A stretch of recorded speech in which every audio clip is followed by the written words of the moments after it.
iş üsullarını heç olmasa bir dəfə də olsa tətbiq eləyin ki, bu sizdə tam oturuşsun. Yəni təcrübə olsun ki, artıq nəzəri biliklər yox, praktik biliklərdən istifadə eləyək və kurikulumdan yaxşı nəticələr göstərək. Ziqzaq təlim modeli elə adından göründüyü kimi həqiqətən də ziqzaqdır. Ziqzaq sözü bilirsiniz də, uşaqların belə deyək, yerlərini ziqzaq formasında dəyişməsi deməkdir. Burada biz qrup iş üsulundan istifadə eləyirik, qrup iş formasından, mütləq qrup halında olmalıdır. Və necə eləyirik? Gəlin baxaq. Əvvəlcə sinifimizdəki şagirdləri qruplara bölürük. Buna deyirik doğma qruplar. Baxın, bu gördüyünüz mavi rəngdə olan qruplar doğma qruplardır. Və hər qrupda neçə uşaq var? 4 uşaq var. Hər uşağı bir rəqəmlə ifadə eləyirik. Qrup sayımız neçə dənədirsə, qrupun daxilində uşaq sayımız da o qədər olmalıdır. Məsələn, 5 qrupun varsa, hər qrupda 5 uşaq olmalıdır. 6 qrupun varsa, hər qrupda 6 uşaq olmalıdır. İndi mən 4 qrup üzərindən sizə göstərəcəm. Hər qrupda 4 uşaq olmaqla nə edirəm? Doğma qruplar yaradıram. Yəni, bu qruplar doğma qruplardır. Doğma qruplarda olan uşaqların hər birini bir rəqəmlə ifadə edirəm. 1, 2, 3, 4. 1, 2, 3, 4. 1, 2, 3, 4. 1, 2, 3, 4. Düzdür? Və uşaqlara öz rəqəmlərini yadlarında saxlamalarını bildirirəm. Sonra isə doğma qruplardan ögey qruplar yaradıram. Ögey qruplarda biz uşaqları nə edirik? Hər rəqəmə uyğun olaraq qruplaşdırırıq. Birlərdən, hər qrupda olan birlərdən birlər qrupu yaradıram. Baxın, birləri gətirirəm birlər qrupuna. Hər qrupda olan birlər yığışırlar birlər qrupuna. Aha, bunlar ögey qruplardır və bir rəqəmi ilə ifadə elədim. Sonra hər qrupda olan ikiləri gətirirəm ikilər qrupuna. İkilər də gəlir bura.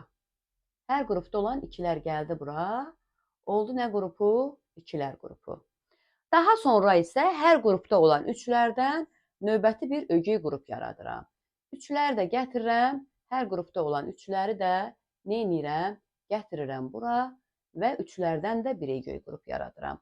Və sona qalan dördlər də yığışırlar bir qrupa. Bu da olur nə qrupu? Dördlər qrupu. Bu qruplar ögey qruplardır.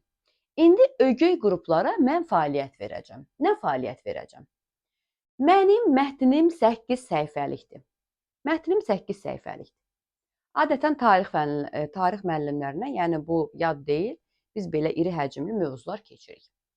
Və bütün qruplara mətndən 2 səhifə öyrənməyə verəcəm. Birlər qrupu deməli, mətnin ilk 2 səhifəsini nə edəcəklər? Öyrənəcəklər. Birlər qrupu mətnin ilk 2 səhifəsini öyrənəcəklər. Aha, deməli, birlər qrupu nə öyrəndilər? Mətndən 1-ci və 2-ci səhifəni. İkilər qrupu mətndən 3-cü və 4-cü səhifəni öyrənəcəklər. Üçlər qrupu mətndən 5 və 6-cı səhifəni öyrənəcəklər. Dördlər qrupu isə mətndən 7 və 8-ci səhifəni öyrənəcəklər. Deməli, birlər qrupuna mətnin 2 səhifəsini verdik. İkilər qrupuna mətnin 2 səhifəsini verdik. Üçlər qrupuna mətnin 2 səhifəsini verdik. Dördlər qrupuna da mətnin 2 səhifəsini verdik. İndi baxırıq o mətnin ağırlığına, yüngüllüyünə vaxt veririk uşaqlara və deyirik ki, hər bir qrup öz üzərinə düşən 2 səhifəni nə etsin? Oxusun və özləri üçün öyrənsinlər, yəni bir nəticə çıxarsınlar, ümumiləşdirsinlər. Daha sonra mən şagirdlərimi yenidən qaytarıram doğma qruplarına.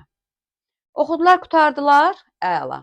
Hər bir şagird qayıdacaq doğma qrupuna. Buradakı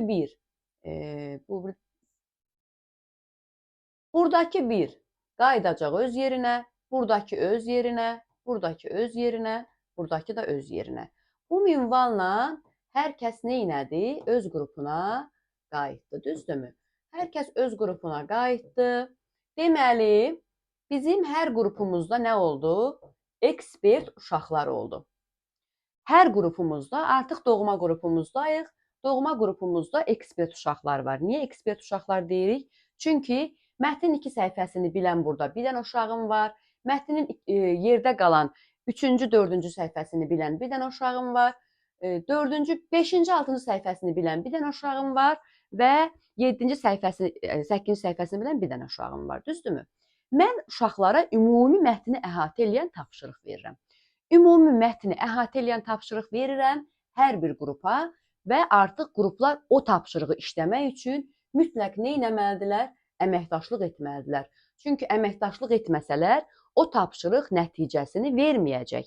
Çünki hər qrupda mətnin 2 səhifəsini bilən uşaq var. Tam mətni bilən uşaq yoxdur. Amma mən tapşırığı tam mətndən vermişəm. Deməli, bütün uşaqlar nə edəcək? Əməkdaşlıq eləyəcək. Mətnin müxtəlif hissələri ilə bağlı tapşırığı ekspert uşaqlarla müzakirə eləyəcəklər. Çünki 2 səhifənin eksperti burada 1-dir, 3 ilə 4-ün eksperti 2-dir, sonra 5 ilə 6-nın eksperti 3-dür, 7 ilə 8-in eksperti də 4-cü uşağımızdır. Və beləliklə də uşaqlar ümumi tapşırığı həll eləyəndə qarşılıqlı əməkdaşlıqla bütün mətni nə etmiş olacaqlar? Öyrənmiş olacaqlar. Bu da oldu ziqzaq iş üsulu. Uzun mətnlərin qısa müddətdə öyrənilməsini təmin etdik. Əslində görürsünüz, o qədər də çətin bir iş üsulu deyil və çox maraqlıdır, çox əyləncəlidir. İnanın mənə ki, tətbiq etsəz çox xoşunuza gələcək, həm şagirdlərin, həm də sizin. Xaotik səs-küy ola bilir qruplarda. Bunu da biz qrup işində qayda və prosedur və bir də ki, qrup işində əməkdaşlığın qiymətləndirməsini təmin edəriksə, o səs-küyün də qarşısını almış olarıq.